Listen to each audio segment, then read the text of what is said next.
Hey everyone, welcome to Sanex classes जी के। स्वागत है आप सभी का आज के लेक्चर में। आशा है आप सब बहुत अच्छे होंगे, आपकी पढ़ाई भी बहुत अच्छी हो रही होगी। सो दोस्तों, यहाँ पे हम पढ़ रहे हैं क्लास 7 की ज्योग्राफी, एनसीईआरटी क्लास 7 की ज्योग्राफी मतलब भूगोल के बारे में। अभी तक हमने 3 पार्ट को कंप्लीट कर लिया है, 3 चैप्टर हमारे कंप्लीट हो चुके हैं। अगर आपने नहीं देखा है तो आप चैनल पे प्लेलिस्ट है, वहाँ पे जा कर के आप उसको देख सकते हैं। और इससे पहले हमने क्लास 6 की ज्योग्राफी को अच्छे से कंप्लीट कर लिया है, वहाँ उसको भी आप चैनल पे जाके प्लेलिस्ट है उसमें आप सारी वीडियोस को देख सकते हैं। आपको देखने में कोई भी प्रॉब्लम नहीं होगी।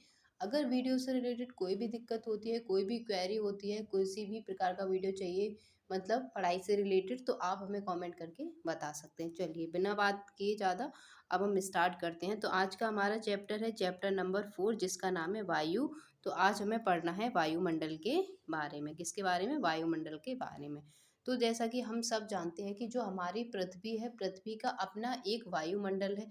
वायुमंडल में कई प्रकार की गैसें पाई जाती है। तो विभिन्न प्रकार की गैसों का जो मिश्रण होता है उसको क्या कहते हैं? हम वायुमंडल कहते हैं। हमारी पृथ्वी, अब देखिए यहाँ पे हम पढ़ते हैं, हमारी पृथ्वी चारों ओर से वायु की घनी चादर से घिरी हुई है, जिसे हम क्या कहते हैं? वायुमंडल कहते हैं। जिसको क्या कहते हैं? जिसे हम वायुमंडल कहते हैं। पृथ्वी पर सभी जीवित कैसे जीव जो हैं वो जीवित रहते हैं और वायुमंडल पर निर्भर करते हैं। हमें सांस लेने के लिए वायु प्रदान करता है कौन? वायुमंडल। सूर्य की किरणों के हानिकारक प्रभाव से हमारी रक्षा करता है कौन? वायुमंडल। वायुमंडल हमें सांस लेने के लिए गैसें प्रोवाइड करता है, जैसे ऑक्सीजन हो गया। और सूर्य की किरणें, हानिकारक किरणों से हमें वायुमंडल बचाता है, जैसे कि ओजोन लेयर हो गई, ओजोन परत हो गई। यही सुरक्षा की यह चादर ना होती, यदि सुरक्षा की यह चादर ना होती, कहने का मतलब है अगर वायुमंडल ना होता तो ये पृथ्वी रहने लायक ना होती, क्योंकि रात में ये बहुत ज़्यादा ठंडी हो जाती, जिसकी वजह से यहाँ पे बर्फ जम जाती। और दिन के समय में यहाँ पे बहुत ज़्यादा गर्मी हो जाती, जिसकी वजह से यहाँ पे जीवन संभव नहीं हो पाता। तो यही लिखा हुआ है कि दिन के समय सूर्य की गर्मी से तप होकर जल जाते एवं रात के समय ठंड से जम जाते। ठीक है, जो कि यह एक वायु राशि है, पृथ्वी के तापमान को रहने योग्य बनाता है। तो वायुमंडल बहुत ही इंपॉर्टेंट है पृथ्वी के लिए, जो पृथ्वी को रहने के योग्य बनाता है। ठीक है, अब हम बात करते हैं वायुमंडल का संगठन। ठीक है, इस वायुमंडल में क्या क्या पाया जाता है? वायुमंडल का संगठन आप जानते हैं, जिस वायु का प्रयोग हम सांस लेने के लिए करते हैं, वास्तव में यह अनेक गैसों का मिश्रण है। जिस वायु का प्रयोग हम सांस लेने के लिए करते हैं वो कई सारी गैसों का मिश्रण है। जैसे इसमें होता है नाइट्रोजन होता है और ऑक्सीजन होता है।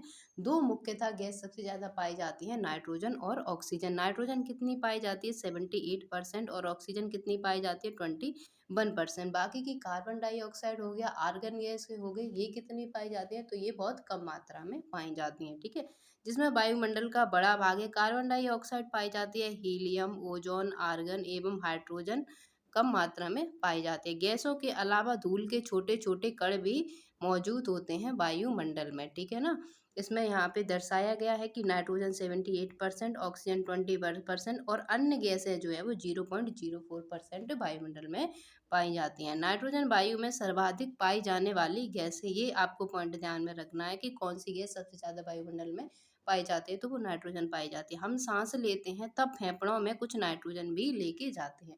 ऐसा नहीं है कि सिर्फ हमारे अंदर ऑक्सीजन ही जाती है, हमारे अंदर नाइट्रोजन भी जाती है। ठीक है, और फिर उसे बाहर निकाल देते हैं। हम उसको नाइट्रोजन को लेते हैं फिर बाहर निकाल देते हैं। परंतु पौधों को अपने जीवन के लिए नाइट्रोजन की आवश्यकता होती है। जैसे कि हम मनुष्यों को जो है, हम जीवों को ऑक्सीजन की आवश्यकता होती है जीवित रहने के लिए, ठीक वैसे ही जो पौधे होते हैं उनको नाइट्रोजन की आवश्यकता होती है। लेकिन वो सीधा नाइट्रोजन नहीं लेते हैं, वायुमंडल से वो सीधा नाइट्रोजन नहीं ले पाते हैं।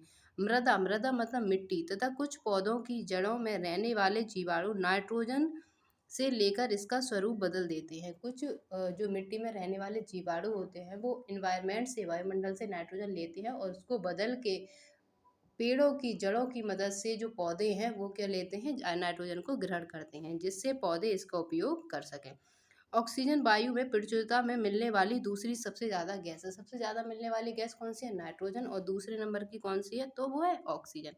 मनुष्य तथा पशु सांस लेने में वायु से ऑक्सीजन प्राप्त करते हैं। हरे पादप प्रकाश संश्लेषण द्वारा ऑक्सीजन उत्पन्न करते हैं। उत्पन्न कौन करता है ऑक्सीजन? तो पादप मतलब पौधे करते हैं। इस प्रकार वायु में ऑक्सीजन की मात्रा समान बनी रहती है।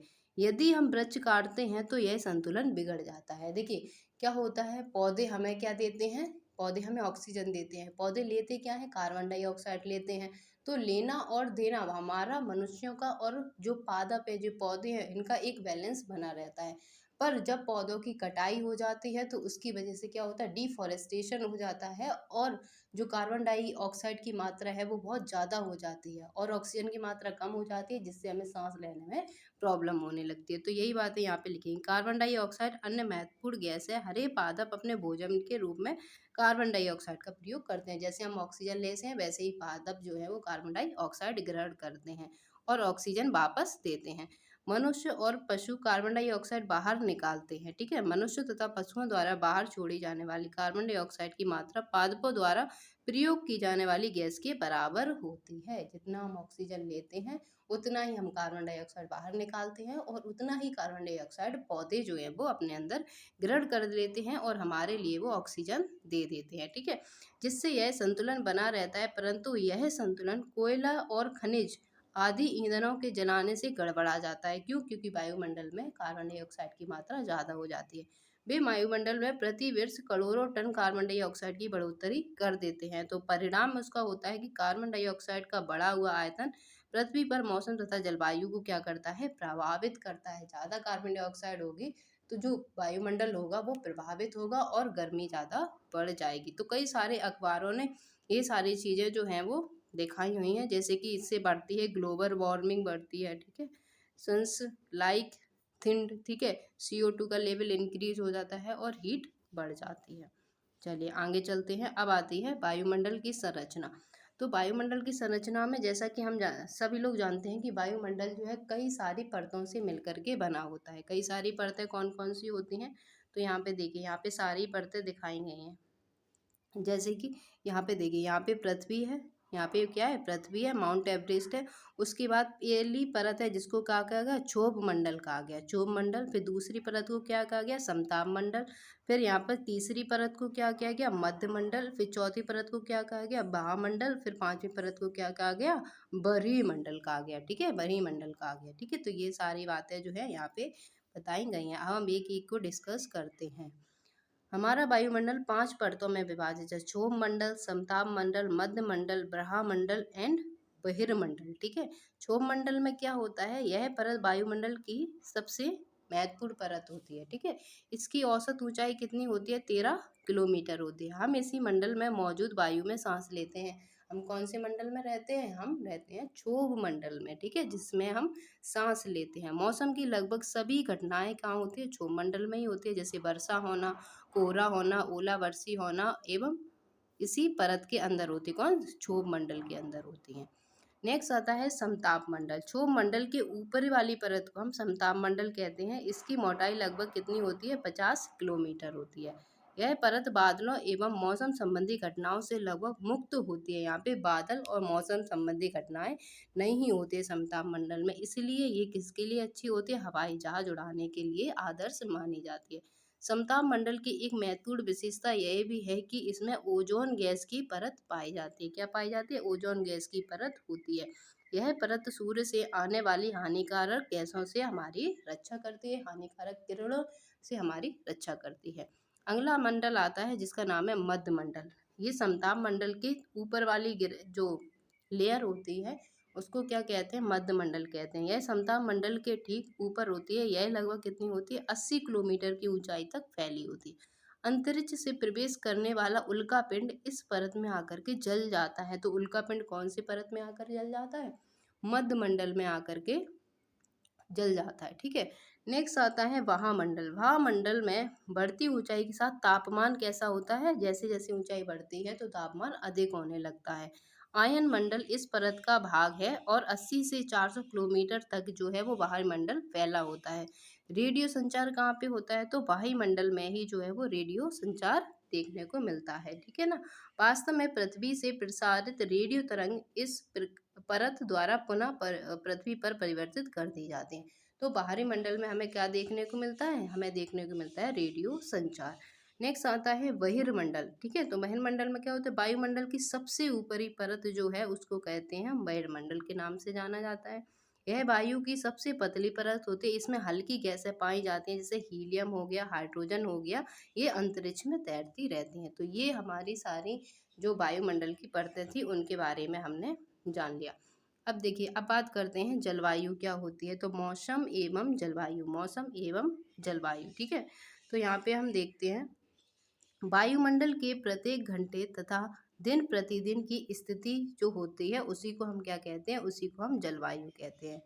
ठीक है, तो यहाँ से हम देखते हैं जलवायु कैसी होती है। आर्द्र एवं नम मौसम किसी को भी चिड़चिड़ा बना सकता है। तो अगर जो मौसम है कैसा गर्म होता है तो लोग कैसे होते हैं, चिड़चिड़े हो जाते हैं। और ठंडा मौसम होता है तो हमें अच्छी अच्छी चीज़ें न खाने का भी मन करता है और काम करने का भी मन करता है। ठीक है ना। किसी स्थान का औसत मौसम उस स्थान की जलवायु बताता है। तो औसत मौसम क्या बताता है, उस स्थान की जलवायु बताता है। अब अब क्या होता है कि जलवायु है तो उसमें क्या होता है, तापमान भी होता है और दाब भी होता है। ठीक है, तापमान, आप प्रतिदिन जिस तापमान का अनुभव करते हैं वह वायुमंडल का तापमान होता है। वायु में मौजूद ताप एवं शीतलता के परिमाण को ही हम क्या कहते हैं, तापमान कहते हैं। कभी तापमान कम होता है तो ठंड होती है, कभी तापमान ज़्यादा होता है तो गर्मी होती है। वायुमंडल का तापमान केवल दिन और रात में ही नहीं बदलता बल्कि ऋतुओं के अनुसार भी बदलता है। सर्दी आती है और सर्दी में बारिश भी हो जाए तो बहुत ज़्यादा गर्मी वो सॉरी सर्दी हो जाती है, जबकि गर्मियों में क्या होता है, बारिश अगर हो जाती है तो हल्का हल्का ठंडा मौसम हो जाता है। तो ये क्या है, सर्दी आना गर्मी आना ये सारी हमारी ऋतुएं हैं। ठीक है, बात करते हैं आपतन की। आपतन क्या होता है, देखिए ताप मापी है, इससे तापमान नापा जाता है। वायु मापी से वायु दाब नापा जाता है। वर्षा मापी से वर्षा नापी जाती है।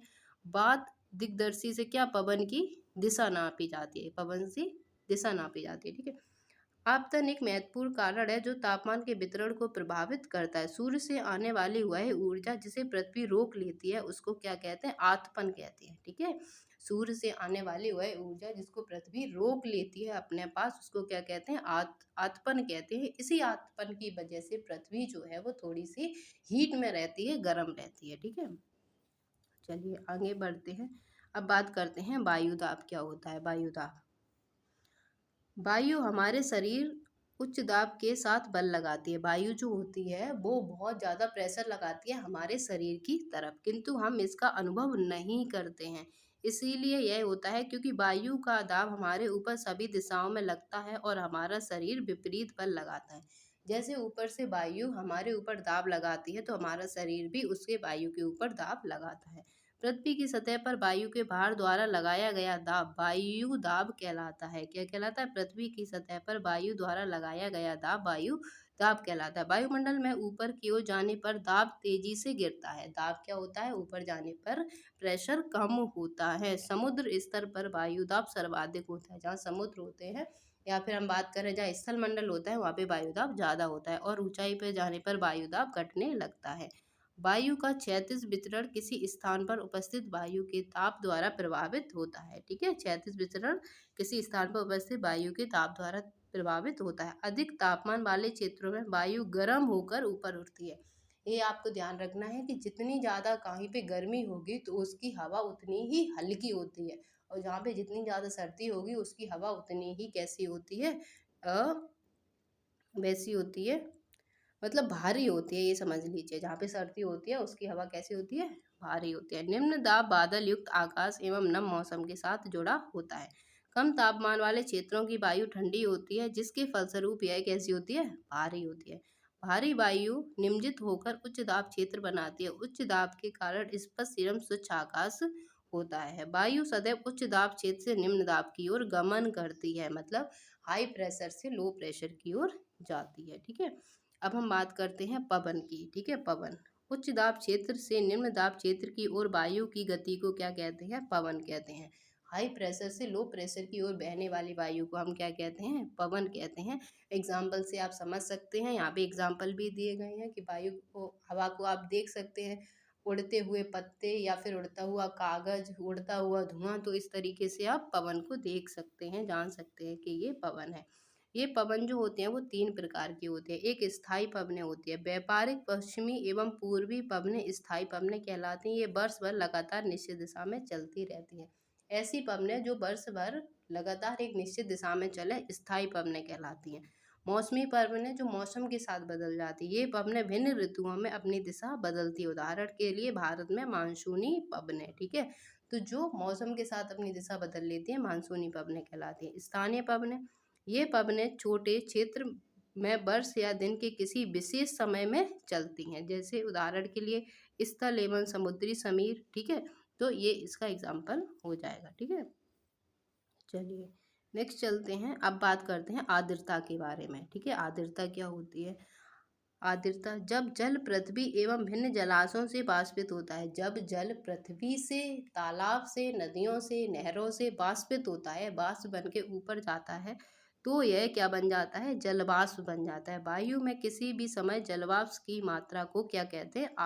आर्द्रता कहते हैं। वायु में जलवाष्प की कितनी मात्रा है उसको क्या कहते हैं? आर्द्रता कहते हैं। जब मौसम ज़्यादा आर्द्र होता है, आर्द्रता ज़्यादा होती है, तो उस केस में क्या होता है? कपड़े सूखने में प्रॉब्लम होती है, ठीक है। कपड़े सूखने में प्रॉब्लम होती है, पसीना नहीं सूखता है। तो जब ऐसी चीज़ें होती हैं तो हम कहते हैं कि मौसम में क्या है? आर्द्रता है। मौसम में क्या है? आर्द्रता है, ठीक है। तो जो लिखा था वो मैंने आपको सब कुछ समझा दिया है, और आगे इसमें ऐसा कुछ इम्पोर्टेंट है नहीं है। पौधे एवं जीव जंतुओं को जीवित रहने के लिए वर्षा एक बहुत महत्वपूर्ण है। इससे धरातल को ताज़ा जल प्रदान होता है। वर्षा से धरातल को, धरती को ताज़ा जल मिलता है। कम वर्षा हो तो जल में कमी आ जाती है और सूखा हो जाता है। जिसके विपरीत अगर वर्षा अधिक होती है तो बाढ़ आ जाती है, ठीक है। सो दोस्तों, आज का हमारा जो 4th चैप्टर था वायु के बारे में, वो हमने सारी चीज़ें डिस्कस कर ली हैं। कोई भी प्रॉब्लम इससे रिलेटेड है तो प्लीज़ हमें कमेंट सेक्शन में ज़रूर बताइएगा। Thank you.